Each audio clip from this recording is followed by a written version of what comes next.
Anybody here? Oh, there's people here. Hello.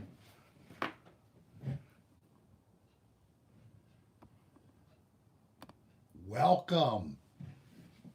How are you all tonight? It is I. Oh, what a week. Thank you all for coming.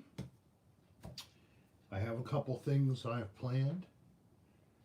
Not a tremendous itinerary, but at least a little something. And I just want to say happy Friday to everybody. We made it. Yes. Oh. Well, I think what I want to do is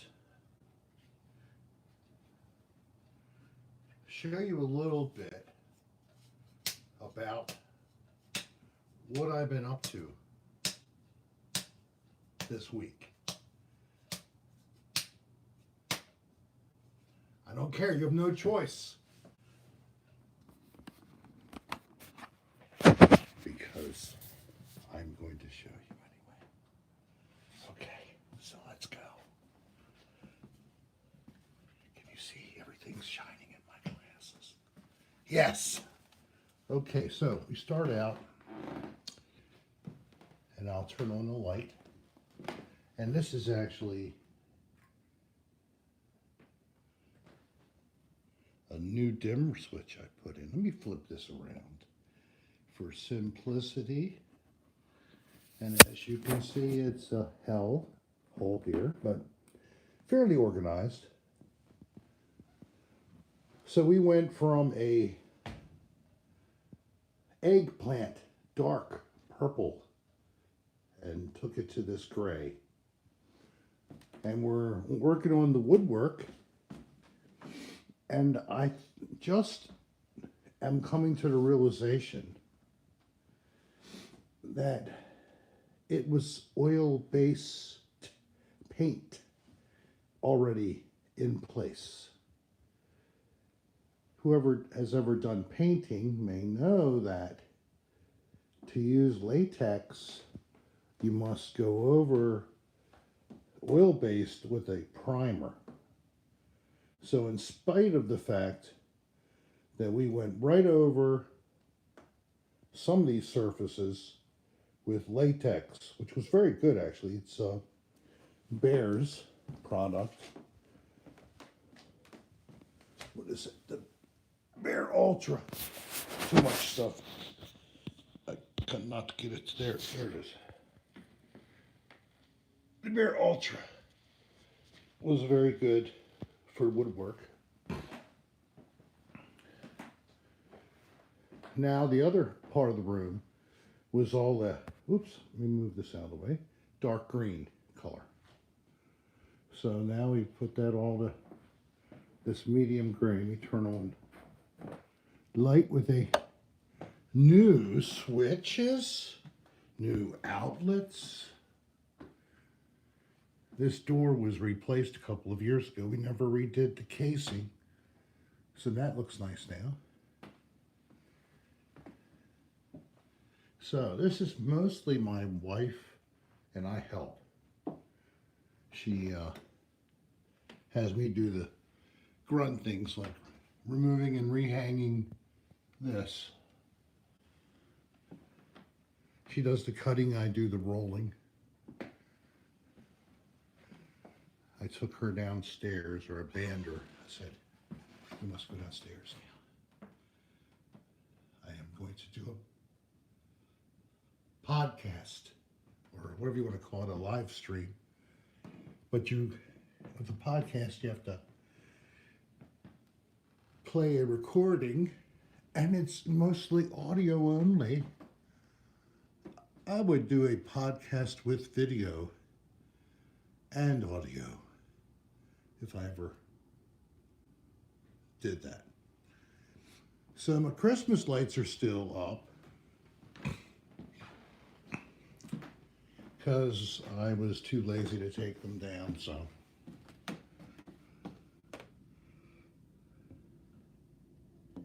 Isn't that beautiful? Not sure what you can see.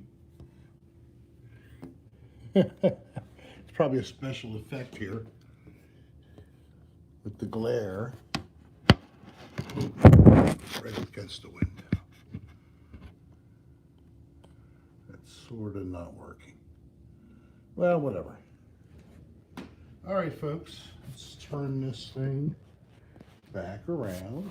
Your Christmas tree's still up. I saw somebody said. I hope it's artificial and not a real, because they can get pretty flammable. You know what I mean? All right, let's go back to where we started. I'm going to back in so you can't see the kitchen and the dirty dishes. I just put that fan in, and I put in these two new light fixtures with these Edison type light bulbs. Pretty cool. Of course, I'm drinking, but I have a little something ready for my next round.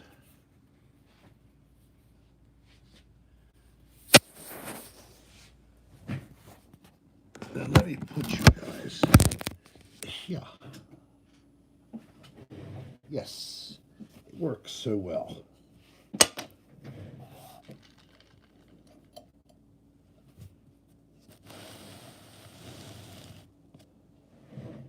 All right, let me see if I can go back to some. Steve, hey Steve, Seabode, one here.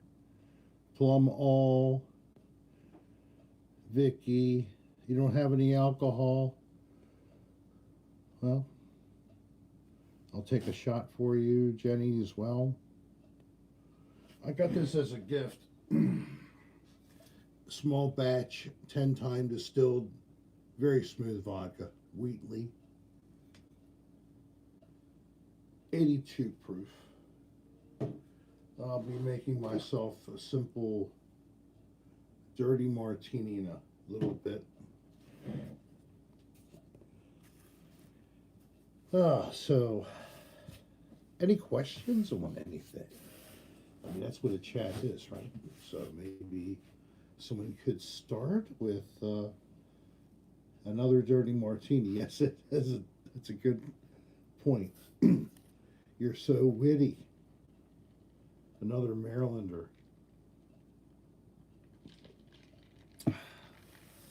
Either you like it savory or you don't. You know, most people like a sweet drink, but if you like a Bloody Mary, you might like a dirty martini. All right, so Dan Ashley's been working on editing the first of the 2 episodes that are going to be set down in New Orleans.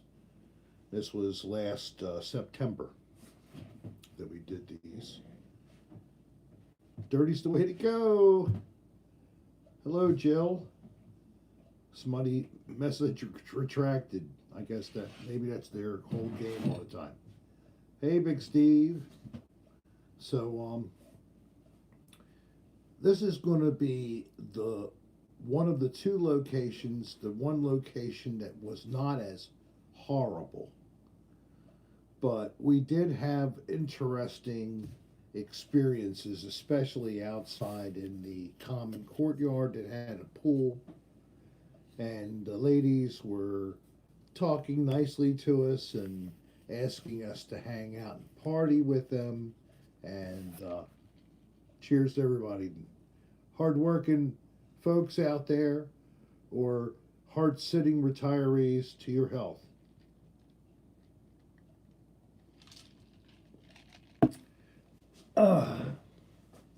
Hookers. Oh man, that's harsh. I wasn't going there necessarily directly. Lot lizards, eh? Lot lizards. What are lot? Oh God. I never heard that term. we did a podcast last Thursday, and I'm not sure if he has uploaded it yet. So pester him on his fan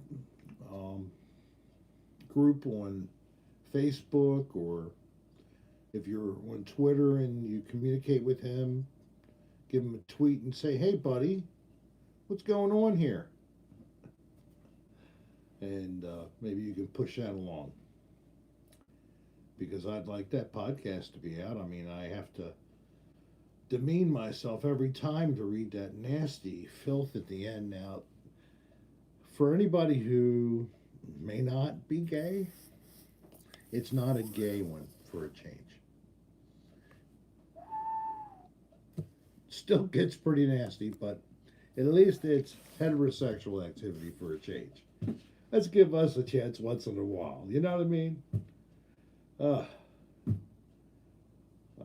I personally just, if people are good to me, they treat others well, I don't care about their proclivity sexually, that's fine. But are there more gay people than straight people now? You know what I mean? Like I said, I'm not against gay folks. I have great friends. Dan, I love him.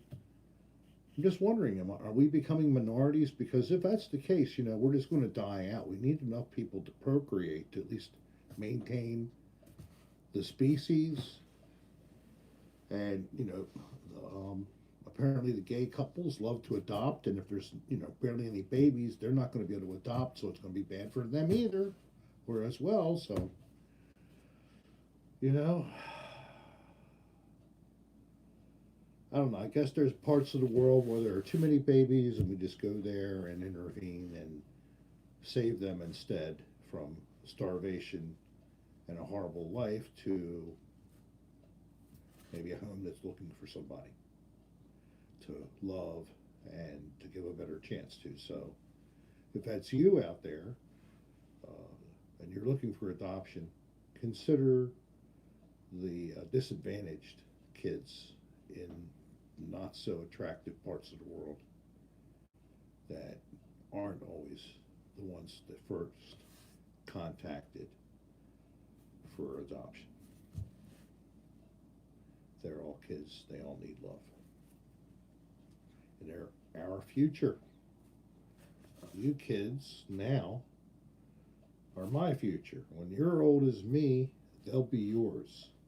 And you'll appreciate how important that is when you're sitting in the chair of somebody who's wondering, well, it's their turn, who's going to do it now? It's all good. You hadn't noticed that Dan was gay, and it's not as dangerous because you don't live in Baltimore, lad. You're gay for me, Gus. Well, I'm sorry, I can't return that. I'll give you a hearty woodsman hug, but that doesn't mean that I'm a bear.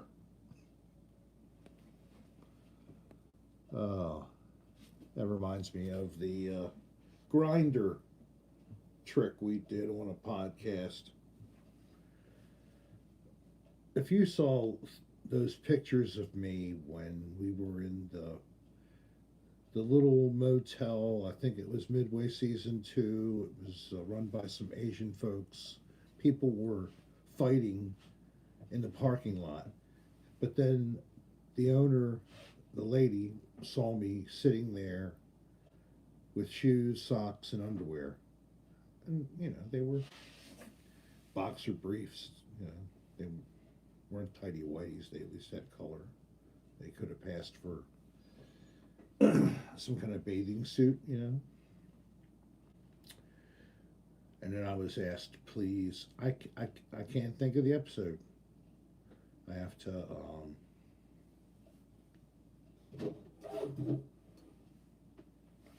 I'll refer to it in a moment here and give it to you. So these photos were taken, in black and white. And Dan actually sold some prints at the Mothman Festival of me. And yeah, it was on YouTube. Season 2.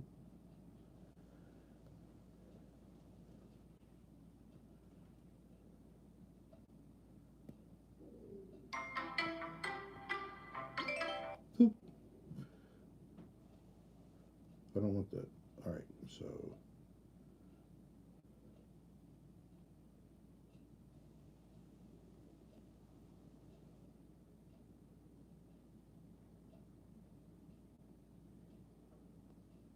hmm.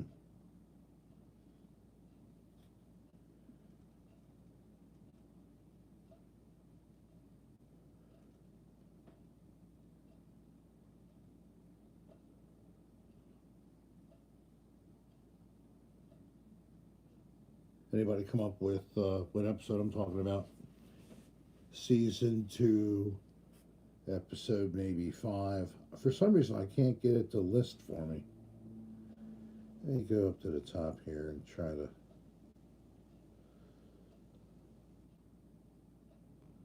Nope.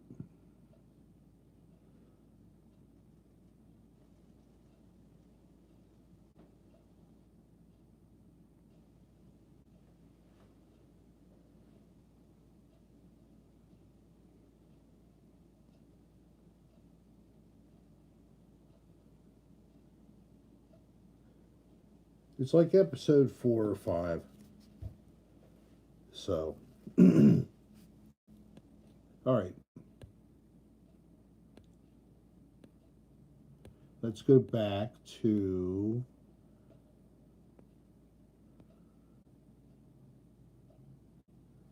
the Midnight Gang.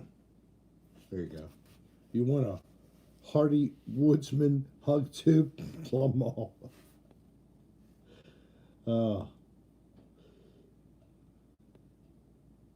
I have to try to keep it decent.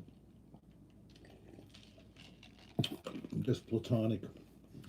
I am not dead yet, you know. Even though I'm married. I'm a male. And we're all just dirty animals anyway. Chilling with Rick. Well, no, it wasn't in Cleveland. It was actually in Maryland. It was down like just south of Baltimore. And it's season 2, episode 3, 4, 5, I don't know. It was all brick hotel. I have to admit, I don't go back and watch the episodes over and over and over after they've come out. I've watched them a couple times when they come out, and then I move on. I don't know. I've heard that actual actors don't even want to watch their own movies. I've heard different people say that. Hey, organic soap, yeah, it's, you know, if it's not made out of chemicals, that's probably an improvement.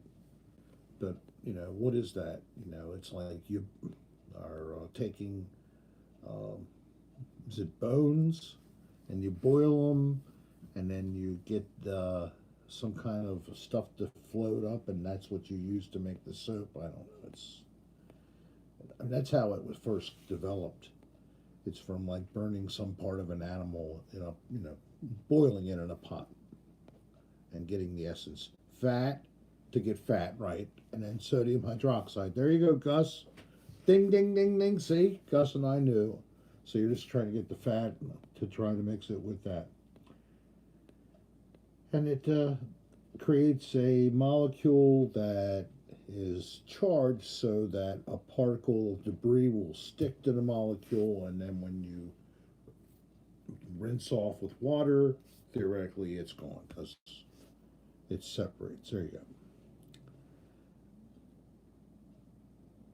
Oh, you saw Fight Club. Is that where that was all described? Okay, thank you.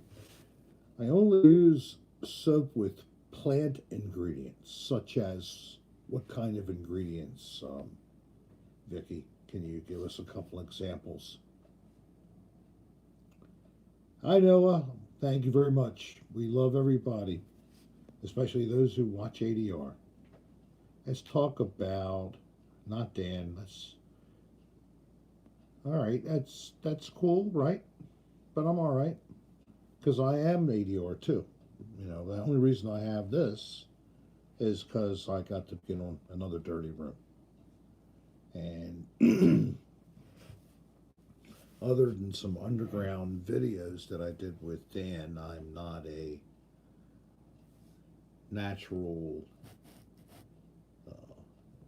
performer or never done any theater or deliberately stood up and did stand up comedy or anything like that. I've just been a very seriously minded kind of person, had a job that was very cerebral and involved, and it was investigational, so it's kind of, in a way, the same as other investigational services, police, FBI, IRS, whatever, you know. So there's certain things that actually you get in training over the years that are the same basic classes that other service people have already gotten at the beginning of their careers. So we overlapped a little bit with some training. So when that was done, and I'm actually, I got a little something kicked up out of nowhere. I'll be doing the old job, helping a company that owns a healthcare campus, doing renovation and helping to point out any concerns that they might want to consider as they're finishing up this one part of their job, their big project. It's going to be multiple structures.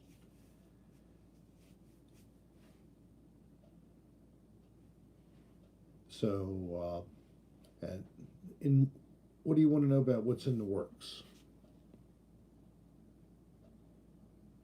What is my main career background? I was in healthcare surveying. I was certified by Medicare and Medicaid Services, CMS. And I did that for 25 years. And then prior to that, I also worked for another agency in the state and did environmental protection, principally regulating toxic materials and hazardous and dangerous materials. Asbestos, lead, as in lead paint or lead in drinking water, PCBs, and some other different chemicals. Asbestos in schools, I did a lot of that over my career. Health and safety, inspection and training, did that early on, first 10 years of my career. I was face to face with asbestos there, the Midnight Gang, and face to face with people with obvious symptoms dying from exposure to asbestos. So, you know, it was funny when I was bringing up that in season 1, episode 2 or 3, about the bedspread. And I mentioned if it was made out of asbestos, it wouldn't burn. And I said they should bring back asbestos, and there you go. It stuck. How about milk of magnesia? How come nobody says that one? I think that's one of the best I ever did. I just had a good one the other day when we did a live broadcast. Was, of course, Dan doing a super chat. Super chat means that if people wish, they can do this and send it to him. Not me. I'm too little to earn that right to even ask for that. So, it's a sea turtle on my shirt. And yes, Chisholm Trail, the Wild Wild West, I have a little something later to share. I'm going to do an excerpt or two from this storybook of ghost stories. And it's actually great. It reminds me I have something I wanted to go over. And that is, oh, you want to know my history of ghosts? Okay. I was more of a aliens buff than a ghost hunter from a very young age. Read about the books by Eric von Daniken and looking at the Polynesians having actually had the technology to come all the way over across the Pacific to just off the coast of South America, and he proved that it could be done by actually putting together a team and built a raft. What was it called? The Kontiki? Brain cell lost there. And that was, more of what I was into, but I always was fascinated about ghosts. And I loved watching old horror movies that were about ghosts or Frankenstein, Dracula, something like that, Creature from the Black Lagoon, The Blob.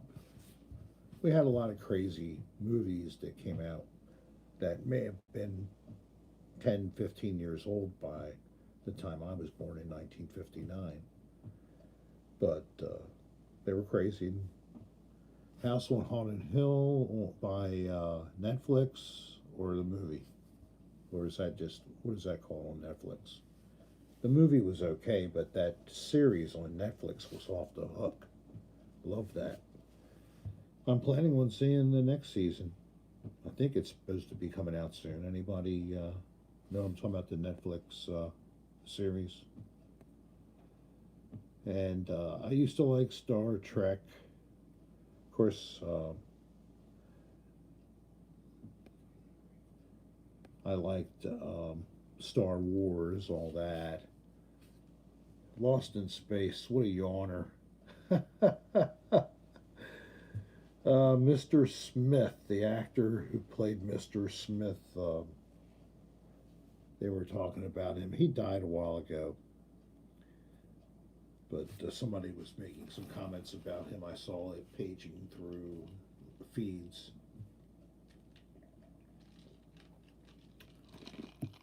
All right, so somebody asked me about the ghost box. Most of the time I've been with anybody using a ghost box, haven't really been convinced of anything really happening. It's just too random.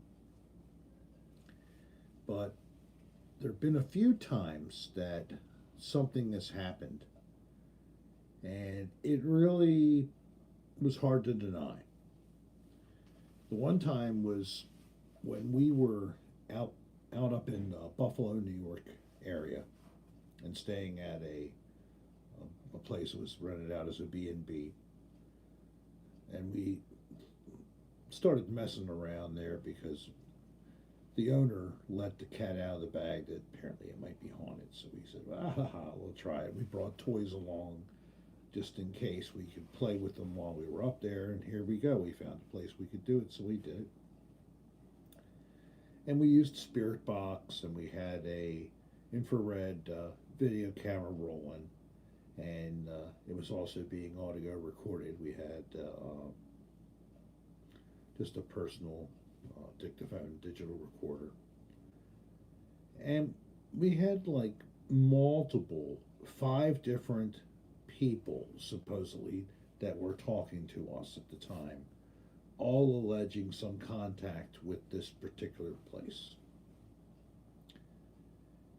I was getting ready to go to bed, and this is the same night we did that thing with the spirit box. And we had two observations of something in the general room where we were by Dan and by Brendan, but I did not catch anything, of course. I'm so slow. Why can't I catch something like that? I've been doing this shit since 2008. When am I going to see a full body apparition or something cool like that? I did get touched once. That was a shock. I have to admit that was a great shock. Because it was so odd. Something came from above and hit me on the hand, top of my hand. But it was like a little, felt like a pebble hit me. Couldn't find anything, no rhyme or reason, but that, I mean, I got touched with that. I've gotten the sensation of coldness where it hadn't been, and I've recorded many, many hours and played back and found so much going on. Unless you take the time and then listen, and when you hear clearly formed sentences, yeah, not just a heart or something. I have a catalog of these kind of crazy recordings. Laughs, growls, I love you. I've talked to whatever, an empty space in front of me at different locations with a recorder. Oh, so what year is it?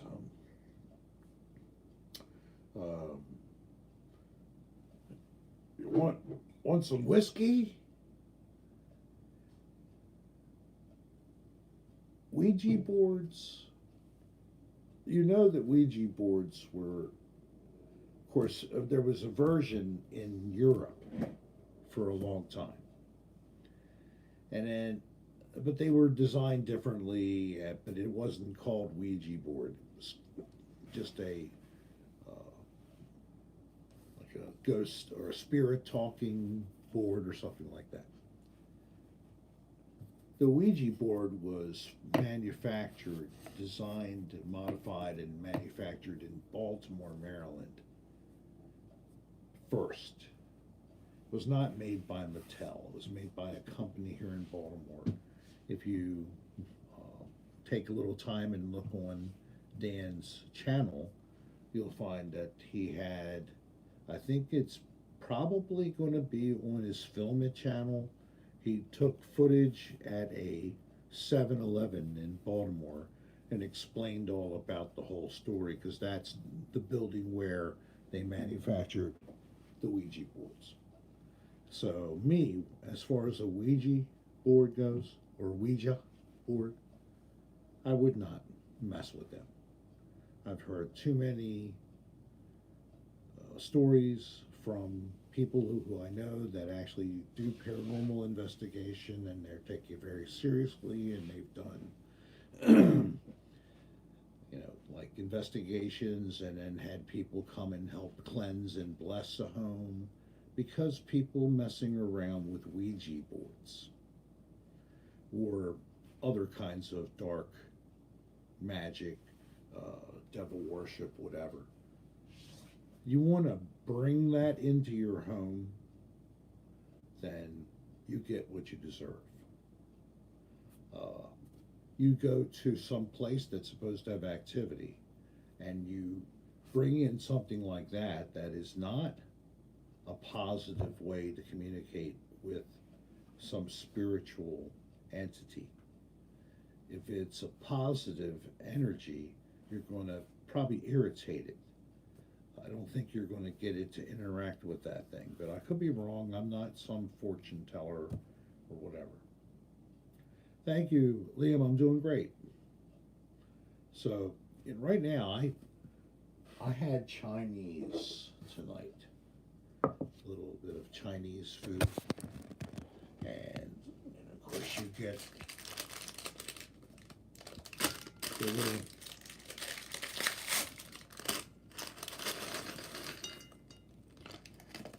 get these stupid crackers,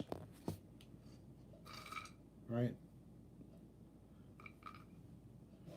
And then if you're like me, you take a mustard and a lobster or whatever you call this sauce, and you mix it together, and you have a little combo of the spicy and sweet. And you know, you nibble on these if you go to the restaurant first. Duck sauce, that's right. What else do you get? Your volume is real low. These are my favorites. You get fortune cookies. So here are some fortunes. You like Peking sauce too? Okay. Okay, so here's these great fortunes I got tonight. You may want to take a note.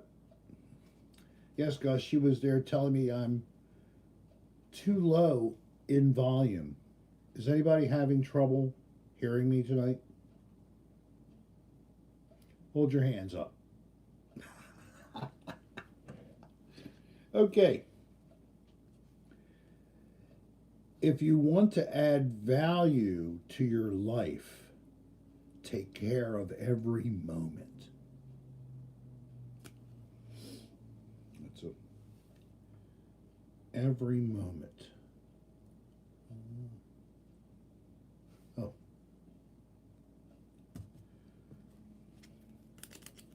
In bed, Tim? Hi, Miss Ellie. Well, I'm not going to be verifying anything dirty. I'm in my nice clean home, freshly painted. Here's another very good fortune. If you want the rainbow, you have point. What's next? For he who always does his best will better grow.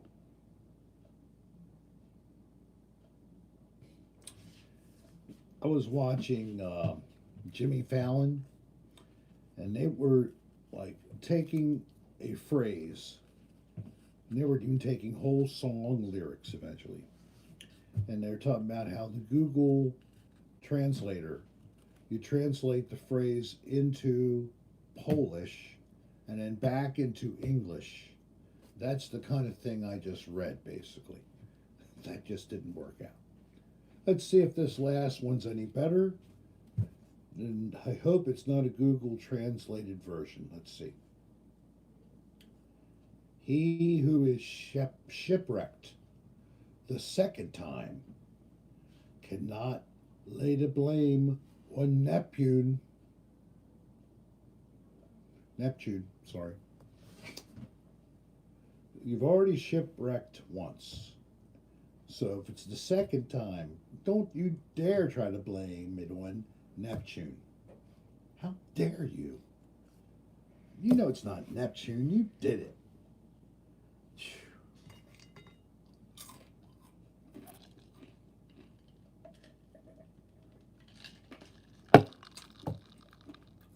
Anybody got a cigarette? No thanks. It's one of those vapor sticks. It's so light, you don't see anything come out.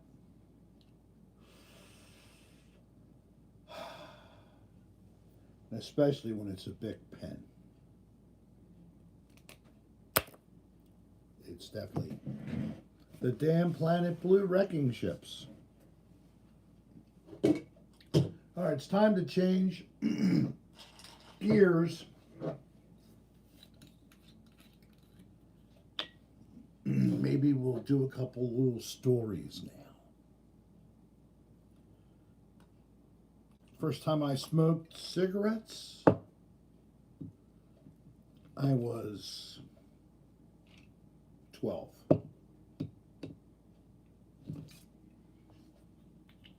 Oddly enough,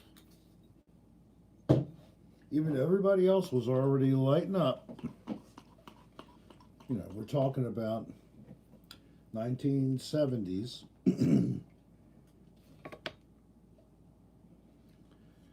I was still listening to jazz.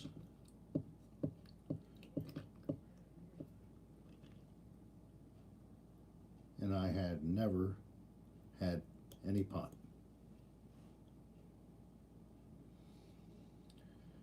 I tried to maintain my sobriety. And then I was hit with a terrible, life-altering, thank you, event.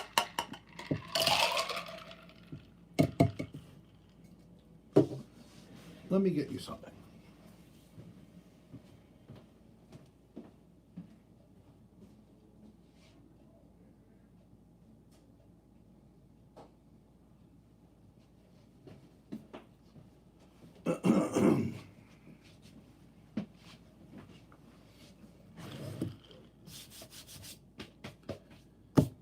I won't give you a whole photo show, but this is me. I was only 14 there. I already was like 170 pounds, almost 5'9", muscular, etc.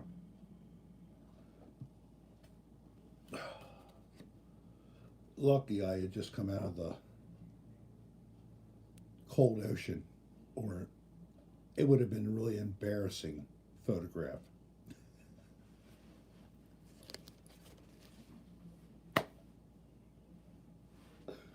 But thanks to shrinkage, it looked normal.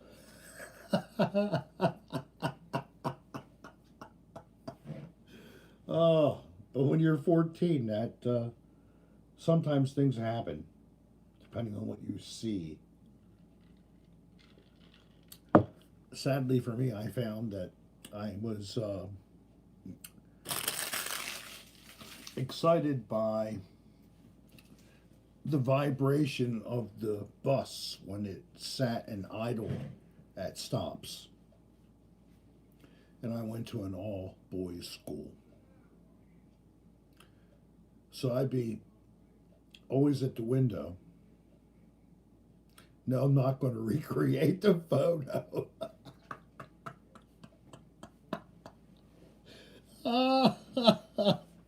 Whatever. I'd be against that outside window side, and that vibration, I'd be like taking a nap on the bus waiting for us to get to the school. And damn if I wouldn't be awakened by something troublesome. And if I was only, wearing a light jacket that didn't go down very far, what am I supposed to do? I don't want anybody to see I got a hard one. They'll think I'm some kind of weirdo, or worse, with a bus full of teenage boys getting a hard one.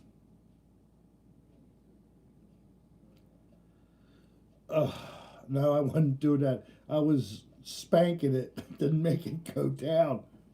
Down, baby.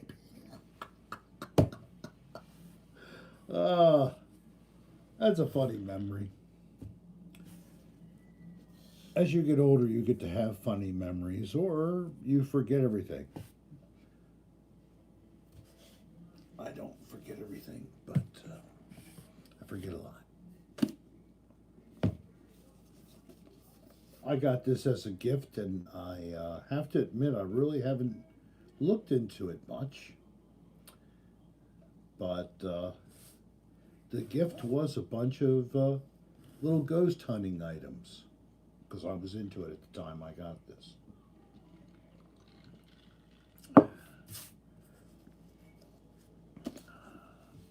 Spanking, pinky slapping the Vienna sausage.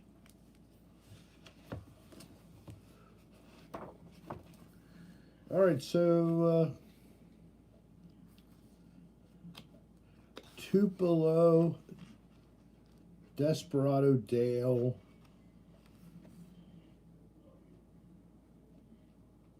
wow, they're a week during a summer. These stories were put together, and Tupelo and Dale are the. I ate one with a feather once. In other words, I used the feather to eat it out of the can. What episode was that in, folks? Who knows? What season? It was actually season 1. All right, so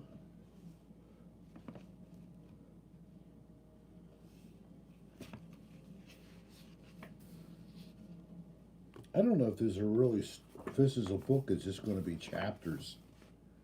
Oh no, it's not stories. It's like a novel. Oh, this is so dorky. Oh well.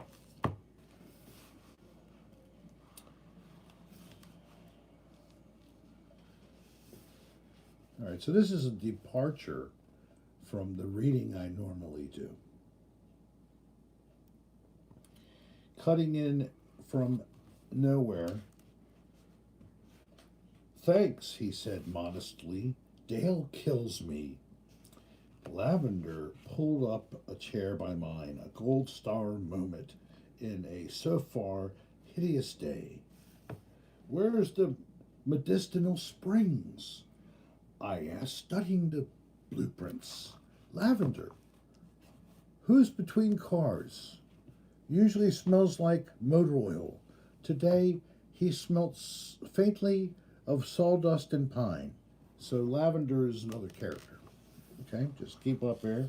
So we got Lavender, and then we got there's about Dale, and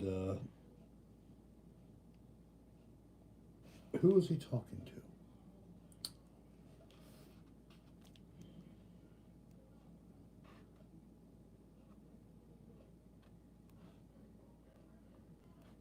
Must be Sal. Okay, so Sal is talking to Lavender. Figured it out for you though. Okay, so in the old spring house, he said, pointing to a drawing of a small building with numbers clustered on the floor. Each spring cured a different ill or not, he added, tapping the pickle of his tiny crosses, tapping a prickle of tiny crosses in the woods. Must be a map. It has tiny crosses, so he's tapping it. The old cemetery, grandmother Miss Lacey said. A chill skated across my skin.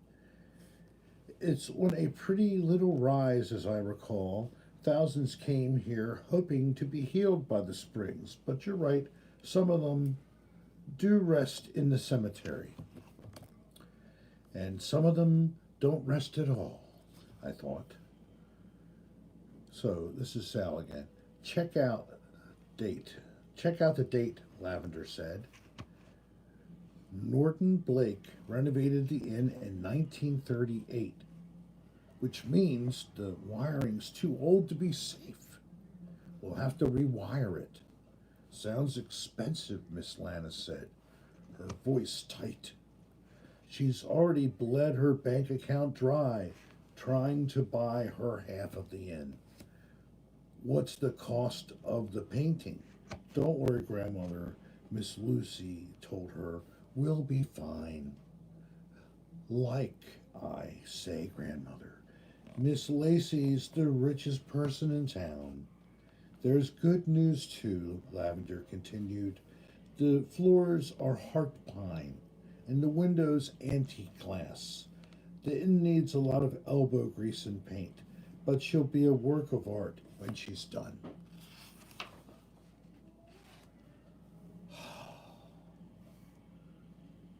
a work of art, they say, when she's done. All right, I'm bored. Instead, let's talk about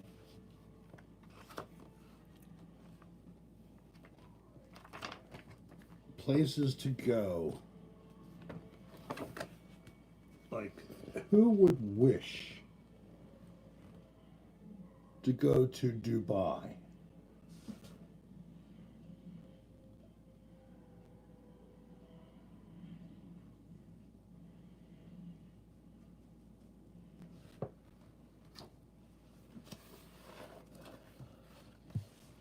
What a lovely oasis in the middle of desert. It's pretty lit. It's got a giant building. It's as tall as shit. I think you're in the upper atmosphere in the top of that sucker. Maybe you'd like to go on a nice African safari.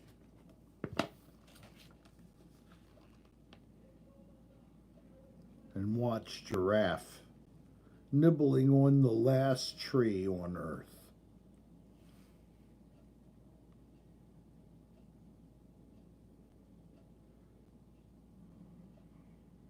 The last tree on earth.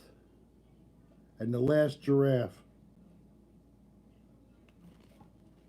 This is the only picture of a giraffe anymore. I have it right here. Because they're dying off. All the animals are dying off. We're killing every animal that there is. Except for ourselves. Because we're going to eat all the rest of them. Or we're going to eat all the plant life. Depending on if you eat that way. I don't know why people don't talk about plant rights.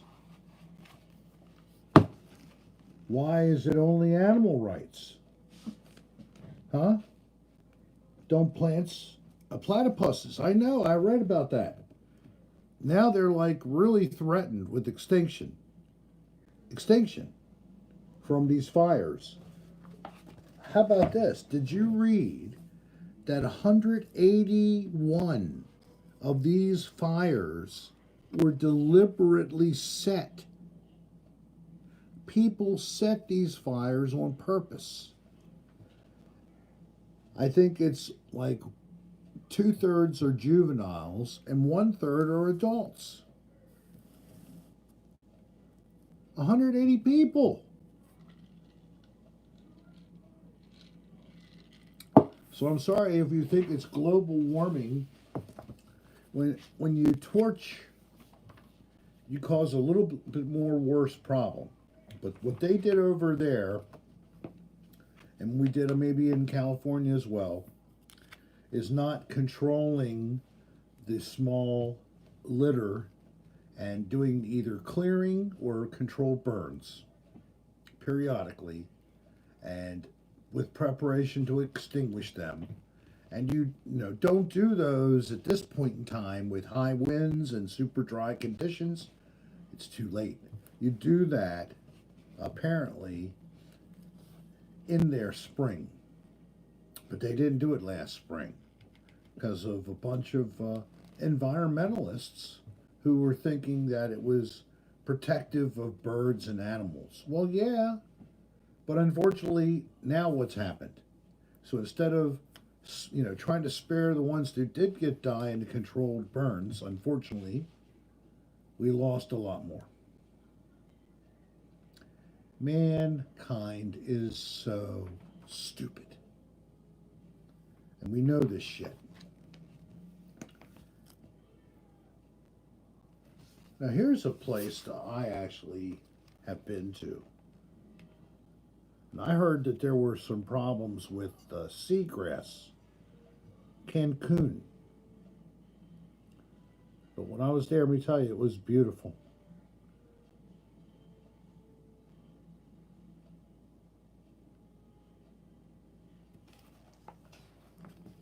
Who's starving?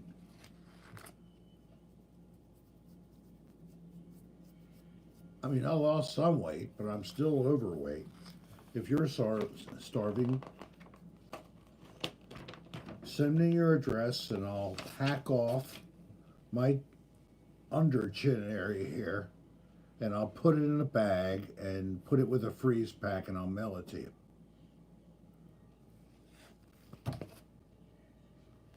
If you don't think that's funny, I'm sorry.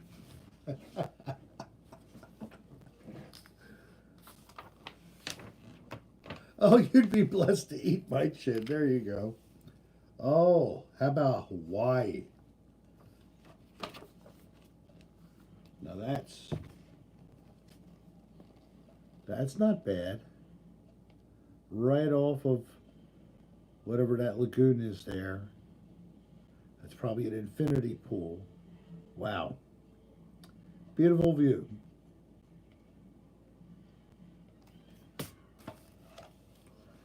Spam is a delectable delight. And they like spam in Hawaii. I don't know why.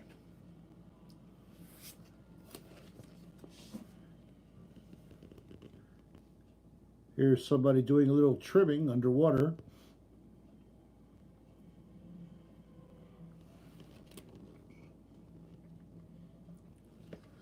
So, I don't know if it'll happen. I do hope it would happen. But Dan is talking about it. There is a chance, depending on how well it goes for him down in Ecuador, after he gets settled in and everything, that he may invite Brendan and I to go down and stay with them and do some another Dirty Room South America episodes. What would you all think about that? Now, one thing Dan shared is that he found places that were $6 a day. And actually, even recently, I tried to reach out to Will, extend my hand on Twitter. And I thought I might have his number. I've tried to text him. So I have reached my hand out to Will, and he doesn't want to communicate with me. And I'm sorry, because of course I'm mixed up in everything because I'm still on the show. But I never pushed for that. That was not my thing. I'm not in charge. I'm still not in charge. And as you know, I'm not even paid anymore. So I just get the pleasure of being on the show for your entertainment, and I get paid zero. If anything's made, it's made by Dan, but as he has illustrated in previous tirades, he spends more money than he makes. He barely makes back his money after years after he puts the episodes out. Approximately 2 years. What you going to do? I was only getting a stipend anyway. It's not like I was living off of another dirty room. I was getting a stipend of $150 an episode, and it started as $100 an episode in season 1. So Will and I both were getting paid $100 for season 1. And it wasn't like we demanded that he pay us. He wanted to pay us. And the reality is, and I wish people, including the ones who continually drop joke bombs about me being some kind of a greedy asshole, are totally off base. I am not greedy. I am generous. You have no idea. Okay? No idea. Now, currently I'm hoping that I get a little bit of money back from money I was committed to doing certain tasks for as an exchange in the effort. And Dan's got the money to pay me, he says. So I'm waiting for that, and then we'll be square. He won't owe me anything. It's $200 whole dollars. So, okay. I guess I have to survive on my own. I have something called a pension, thank God, that pays all the basic bills. But anything extra, like if I wanted to travel to Ecuador to get actually a functioning camera that works in 4K, that's all the money I don't have is to have those kind of things. So, and what should I do? Should I try to push myself into some kind of a more cash oriented success for me?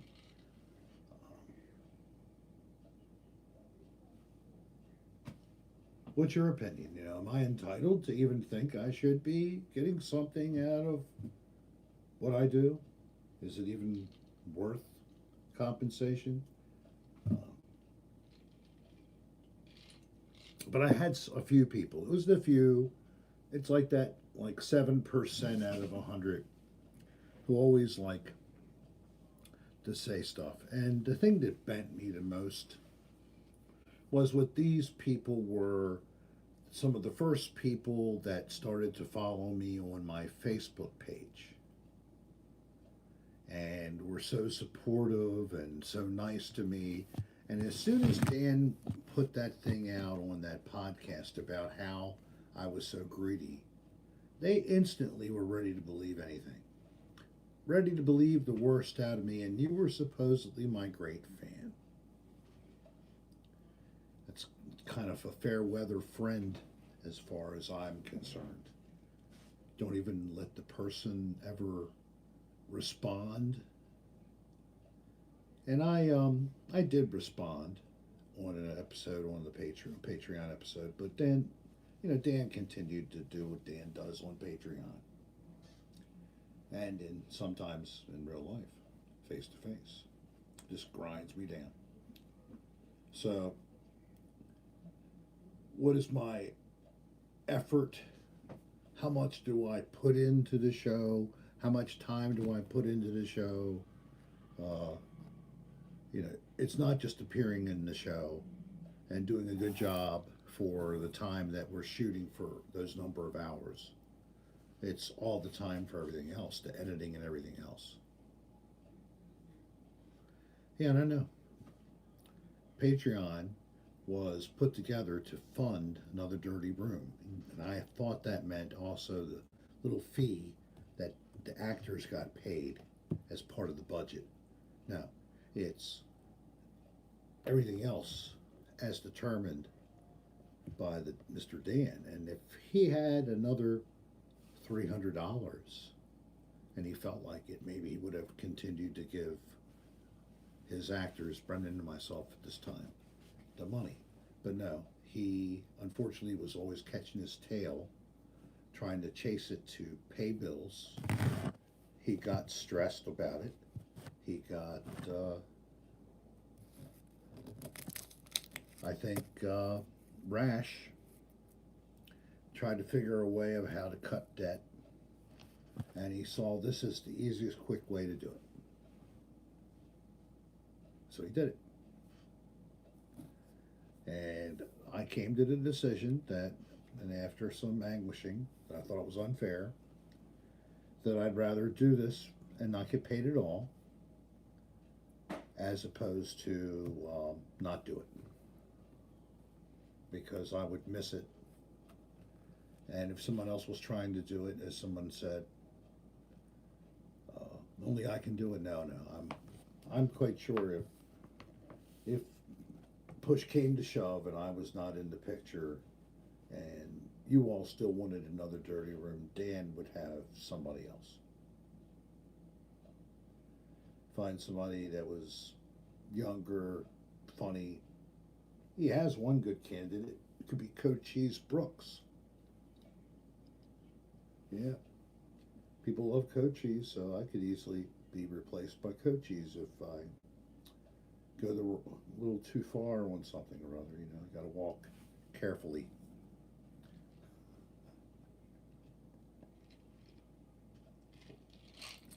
Well, nothing talking about it now, but I appreciate it. I like sharing, having a good time. For some reason, sometimes I can be quick-witted and come up with a funny line, and I still have that party with Rick idea out there. I had one person come forward and say that they were interested, but they had to get their money situation together, and I'm not sure what they're doing now. I haven't heard from them. Maybe they've changed their minds, so maybe they're backing out. So it's all right. But, you know, that would be a way to make a couple bucks. I am being considered for Cameo. Yes, believe it or not.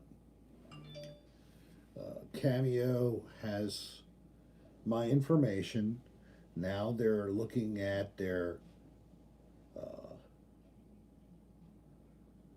mathematics, to put it simply, and see if I hit the numbers enough to be useful for them. And if I make the cut and I'm on Cameo, I don't know how it all works, but somehow I'm sure you'll become aware.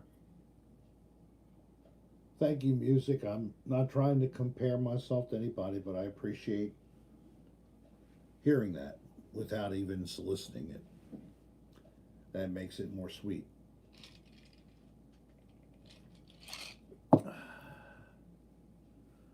Ah, God, you guys are too good. You're too good. Thank you, thank you. And I'm sitting with 81 people. And I'm amazed because we're sitting at over an hour now, and you're still sitting here with me. I haven't heard any comments about my fleur-de-lis kind of patterned curtains behind me. How do you like this? Those were actually, I think they were shower curtains. My wife cut them in twos and made them into short panels and hemmed them. And then we have them hanging up with these little, it's a little eye hook with a clip, so you don't need any grommets or any kind of a sleeve for a curtain rod. Triple rings, yeah, like me, yeah. Yeah, I'm a barrel of laughs. I have my the swing in the bedroom hanging from the middle of the room just before you get to the bed. So it's like over the space just off of the foot of the bed.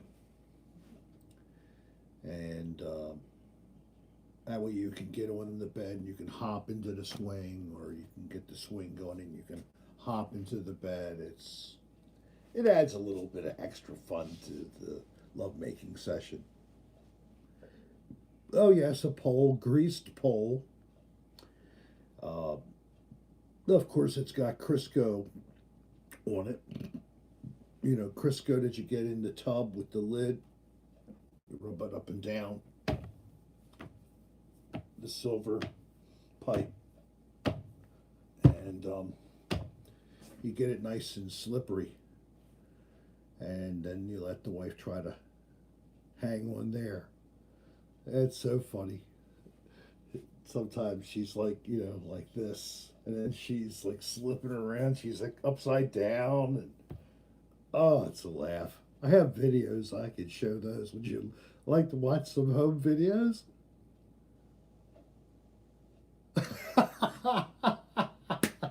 I'm only kidding. Oh my God. Oh, I think that would definitely trigger this as non-monetizable, even though I'm not being monetized for anything either. See, one thing I need is someone who knows how YouTube works. I'm sitting with 4,800 followers. I have, a certain number of videos on this already. I don't know how to get up to being considered for jack crap. I tried looking at the videos. I just really don't understand it. I'm an old man.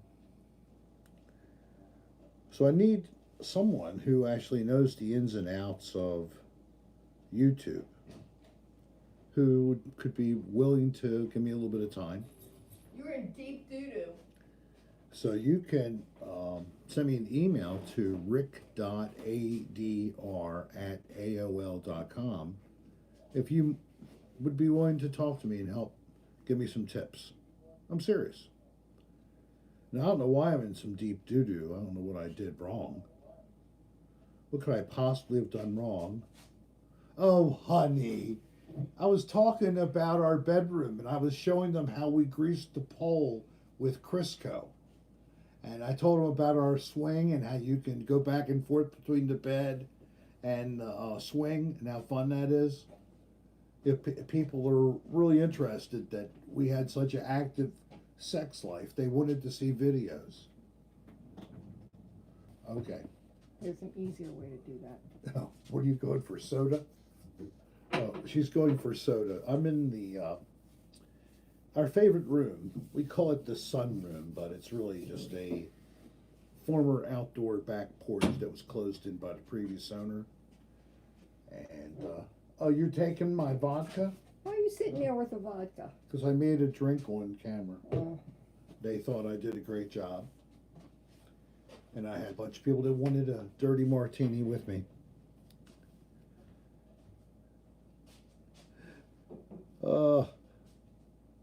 Hello, so you got to have the content that people would want to watch, to be consistent.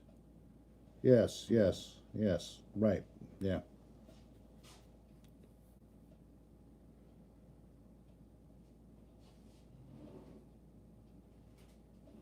Thank you, Beef. Yeah, I'm not driving anywhere. And if I need to go somewhere, there's always Uber. I don't know, because I've been to not that many places. I wouldn't want to go to asbestos, Russia.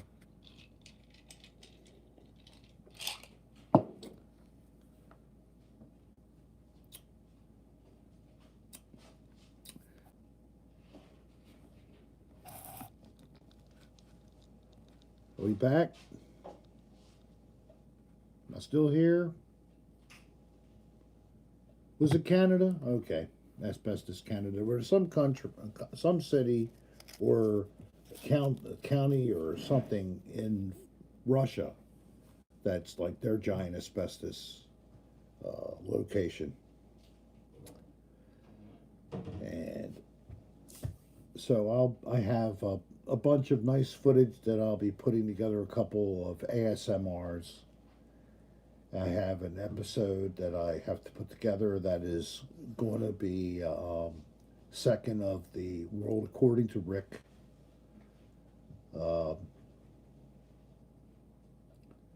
I could do a thrift store video. It's more fun to have somebody shooting. So, this phone here is the culprit for my audio problems. For some reason, the microphones in this thing are not working correctly. I've paid for this phone. It's on Sprint for service connection, and it has a full coverage on it. So keep it alive, because it should still work okay. But if not, I can trade this in for an iPhone 11. What can you do? iPhone 11. Ooh, I'm so cool. I got the newest iPhone 11. Yeah. So, if I have to, I have to. But I'm trying to not spend the money. Right now I'm with Sprint, and I'm paying month by month, and I'm not re-signing with them for anything. Just pay the minimum and that's it. Yeah, Samsung, whatever. I'm used to iPhones now. I have iCloud. I have all my stuff backed up on iCloud. I don't have it on Google Drive. So, what are you going to do? You're going to spend a buck somehow.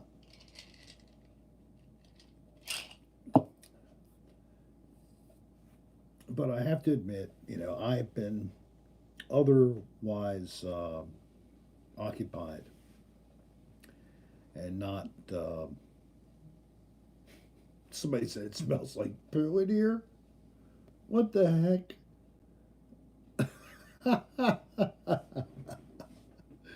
All right, Rev Skolfker.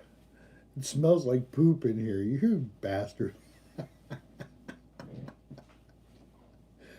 Oh, you eat some of those olives. Oh, okay. And I'll do this with the ice.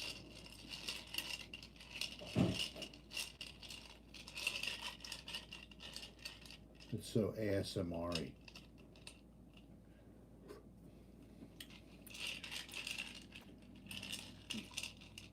So looking forward to ADR.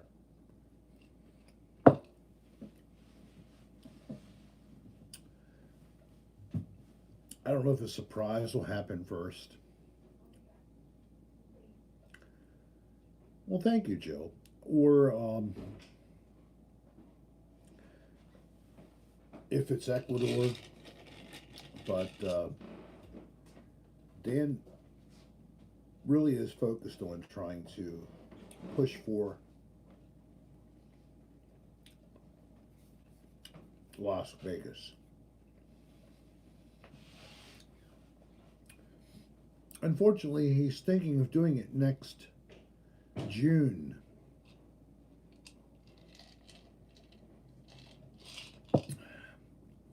So, what happens in Las Vegas in June?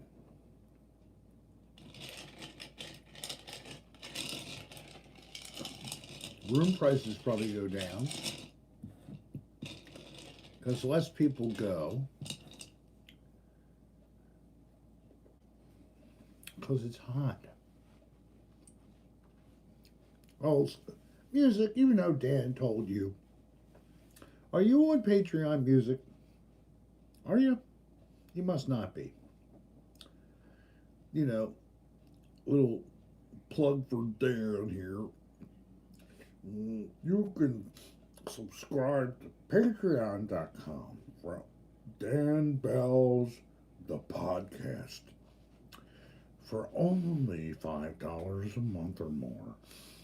You'll get the live podcast plus a whole treasure trove of other content not otherwise available to the general public. So consider to go to patreon.com/danbellisanassole.com/eatricksasshole/fuck you need me to make you famous. .net.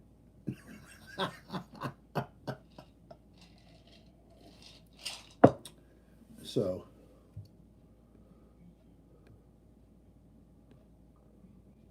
accurate you're rich, somebody says. uh, Spot on, thank you. Oh, so, when I'm with Dan and he's doing his live chat, and it's like, here, thank you, Laurie Sue. Thank you, Harry Bob. Ka-ching, ka-ching, ka-ching. First couple he did, he really hit it big time. He's only getting a few $100s nowadays, apparently, but I don't know, because I get. That's what I get. I have to blow him too, and then clean him. Blah.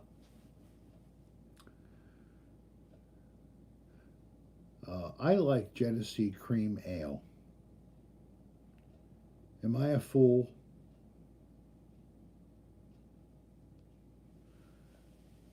See, yeah, but I don't think that anybody gives that kind of money now. Usually it's smaller amounts. We had several people that just gave three, or I think three is the minimum amount. If you do $3, you can at least get your comment to be highlighted in a special color, so that then you'll get recognized. I'd recognize you without any special colors. It's called just take my finger and go up and down the thing here and hello, Rick smiles. Yes, he does. You found a bar of soap at Goodwill tonight? Oh, good. Oh, so if you didn't know, ricksarastar.com is probably no longer accessible because we didn't renew it. So the store is dead. Can we have a moment of silence?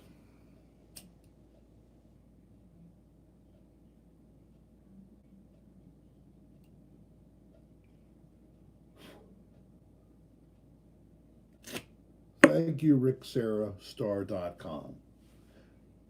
You helped me to break even on a $3,000 investment into 300 t-shirts.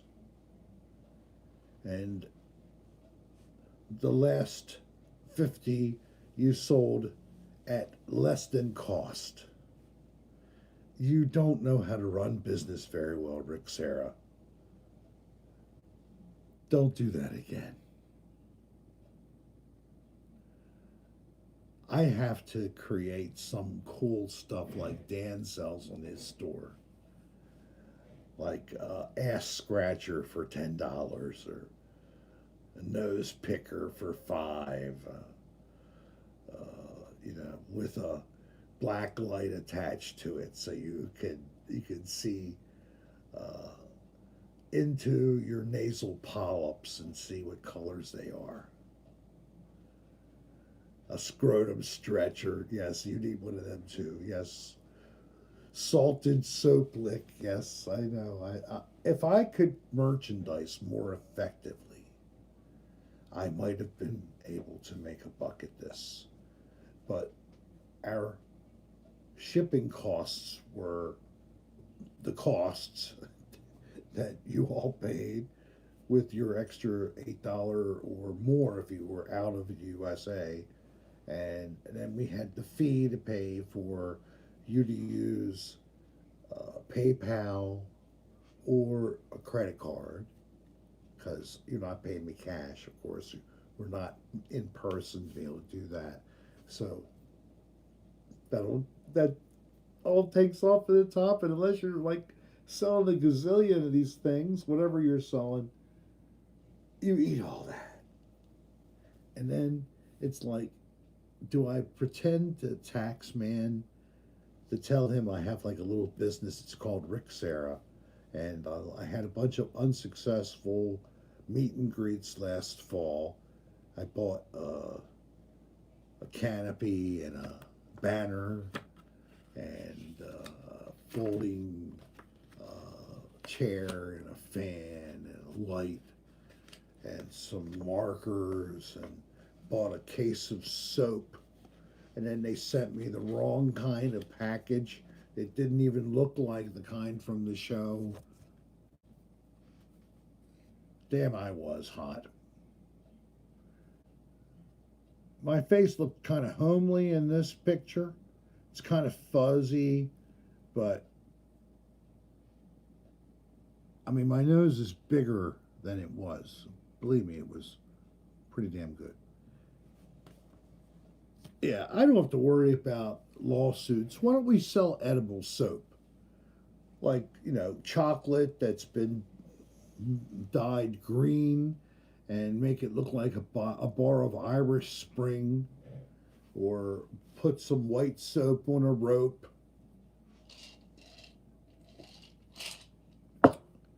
Specialty lighters. Maybe like crack lighters. The ones that are like this tall, and they could have Rick Sarah on it on the side, and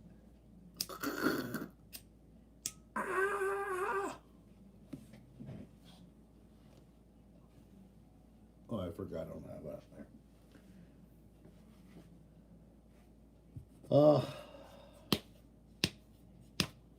Made in China. Welcome to the Home Depot.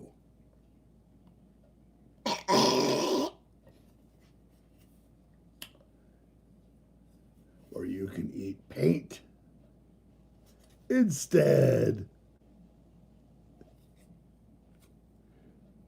And don't forget to chew on the paint.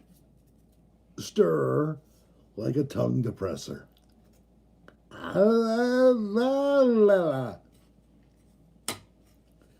So, deep throat. Yep.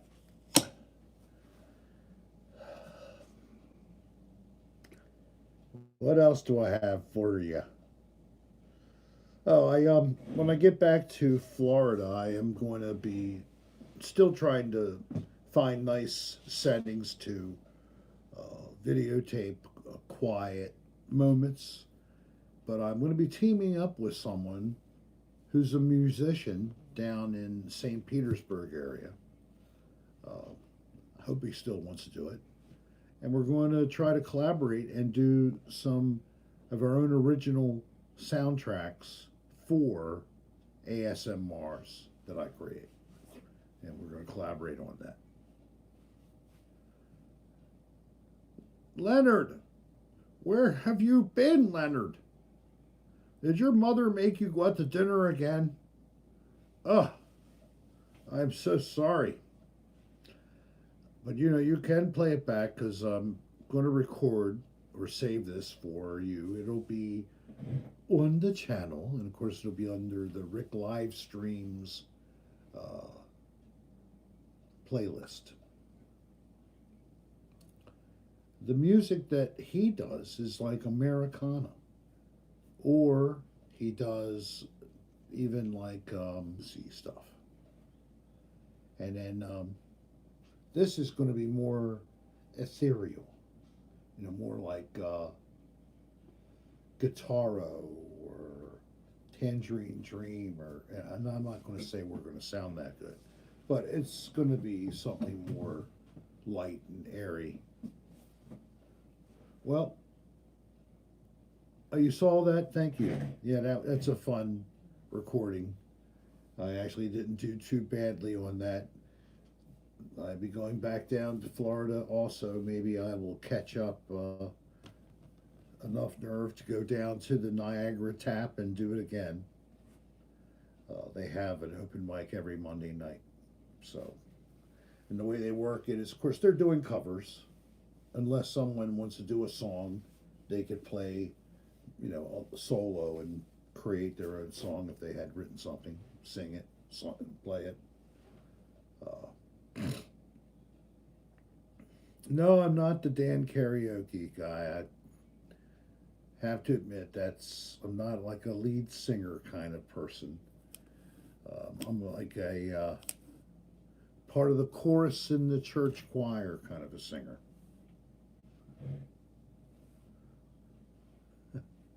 Yeah, we did. That's what it was basically. It was an open mic, and that was recorded. And I didn't post it, but a fan posted it, and he actually recorded it. I met him there. We both have parents who settled down there and have been retiring down there for years, where they come down for seasonal snowbird time frames. I think it's his dad, it's my mom, and so he was down there getting his dad set up and then going back up north. And we got to hang out one night there, and we met, and he recorded for me, and then he posted it. But if you look for Rick Sarah on YouTube and you scroll down different things that you see come up in the feed, you'll find the YouTube of me playing bass.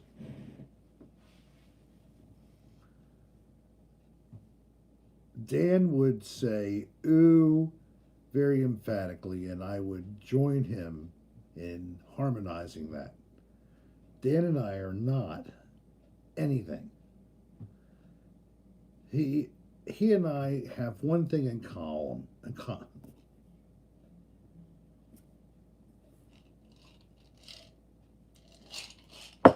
He and I have one thing in common. We have a weird sense of humor. That's the problem. We have deeply dark senses of humor. Has anybody noticed if Dan has posted anything recently? Or are you there, Dan? Are you on the feed? No, I've never had one. God.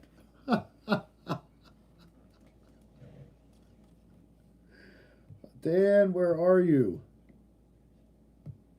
Come on, open up. I'm really getting tired of this phone.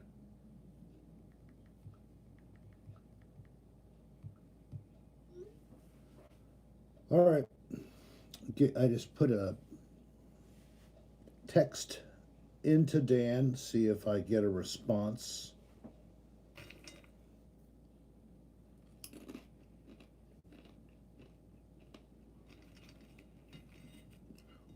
Will and Dan were doing a bunch of urbexing all over the country.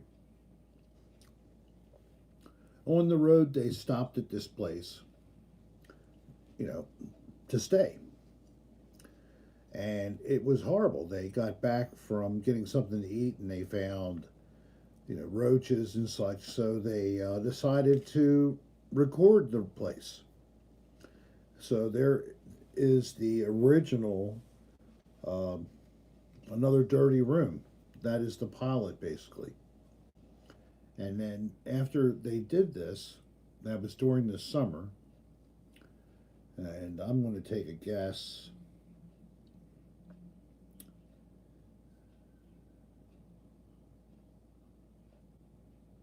It's 2016.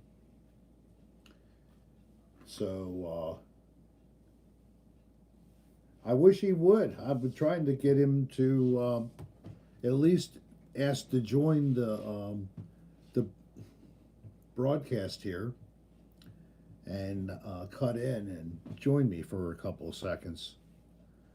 But I don't know where he went. He was up earlier, and he tried to call me, and I was trying to get him to get my iPad and not my phone because the microphone problem with the phone. And no word since. I went back to get a response after I hung up on him trying to get this to be what I answer. And why do I want moderators? Cool. Exactly. We're chill. Is anybody no, he didn't. Jubilee. Don't be bad. So we're coming up to 100 minutes. How much more can you stand?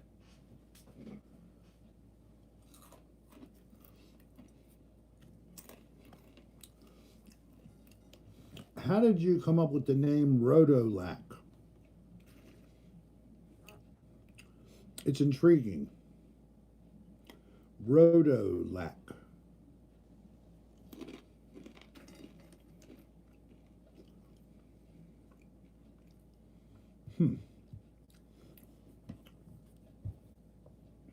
Most interesting paranormal experience I ever had.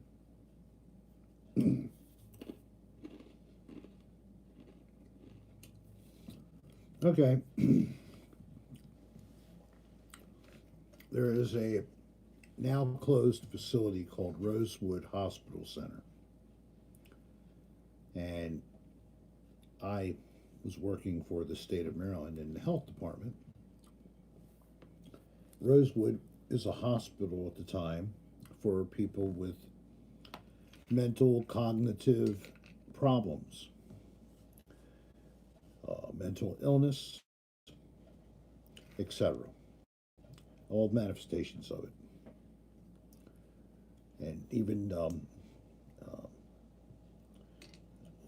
lack of cognitive development. People we used to call mentally retarded. Now it's the intellectually challenged. Got to keep up with the times. So we're trying to use a term about people suffering with that type of limitation in a more respectful manner. But when these facilities were put up across the country to house people with that similar problem back in the 19th centuries when this opened up, 1891 or something like that. Maybe it wasn't. Yeah, I think it was that time. It was a place to dump the unwanted. That's what it was. And it was a hell of a place. So we got into investigate buildings that had already been closed. This place was going to be decommissioned over a couple of year period. And I got involved several years back when inspections were reinstated, and I got involved in helping with some of those. Because there had been a period of time somehow we stopped inspecting them. Ooh, forgot. Uh-oh. I'm not in charge, so what can I say? But I impressed the administrator so much at being fair but thorough. And I asked about, had you ever let anyone come here to do a respectful investigation of any activity that might be in place? And I was given permission from just after Halloween of 2008 to June of 2009, and I was already hooked up with Dan Bell at that time, just a couple of months prior, like in August of 2008. We met up at a meetup group for ghost hunting. He was there for one reason, I was there because I was interested actually in getting into ghost hunting. So Dan and I went to this group, and I'll try to be kind. These people were uniquely individual and not socially mature. A bunch of dorks, male and female forms. Tooth decay in evidence, etc. A lot of great adjectives and adverbs could be used. So after meeting there a couple times, we're talking, and he asks if I would like to join him to go up to Gettysburg sometime, and I said, oh man, that would be great. So started hanging out with him to do that, and then over time we just became friends, and that's the way it goes. Back in like 2010, we decided to do a recorded and live broadcasted kind of a podcast thing. It was on something called Blog Talk Radio. And then after a while, Dan didn't want to stay with that group. He got kind of tired of certain things. And he actually got a server that he paid to rent space on and hosted the show himself on his server that he was renting. So then we were total reckless abandon, did whatever we wanted to. And we had a guy over on the other side of the country in California. His name was Sean, that we hooked up with. And he joined us. It was all three-way. We all connected via Skype. And we could add like 2 or 3 more people. Usually after that, it degraded the Skype signal too much, and you couldn't really do a group talk. But we would do hour and a half, 2 hours, unscripted craziness. He would come up with little things here and there to start what we were doing. Not too much unlike what he does now, but a lot of it not scripted. And on the one of the special treats that you could catch up are a few videos that were made back then that were from episodes that we did and things that we picked up that were funny. Or maybe he's put some old ads up there, I'm not sure. But I know he has at least the one about the psychic. And when we did a prank call to a psychic, that was hilarious. The three of us loved that one. And Sean, the guy from California, he did a stellar performance. And that's when we got into the sexually inappropriate, dark kind of humor right there in the beginning. So there's a little snippet of the history of where Rick and Dan got together. Now, you know where Dan was before I met him? Commercial video editing. You name the large cable outlet, Nat Geo, Travel Channel, etc. Videos were created. Dan was hired to do editing, and he made a good bit of money doing that. And he also did commercial videos for different other groups. He did them for basically business and government, and it led him into different situations. He made a profitable business out of this, but it was a fully commercial, straight up kind of a businessman, and very successful economically as well.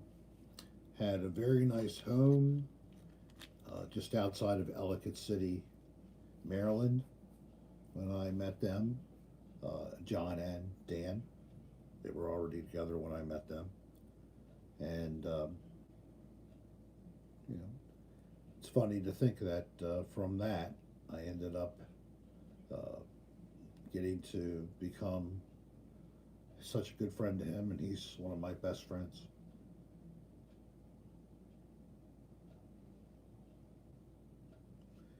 Nimrod, well, you got to find a receptive group of people. So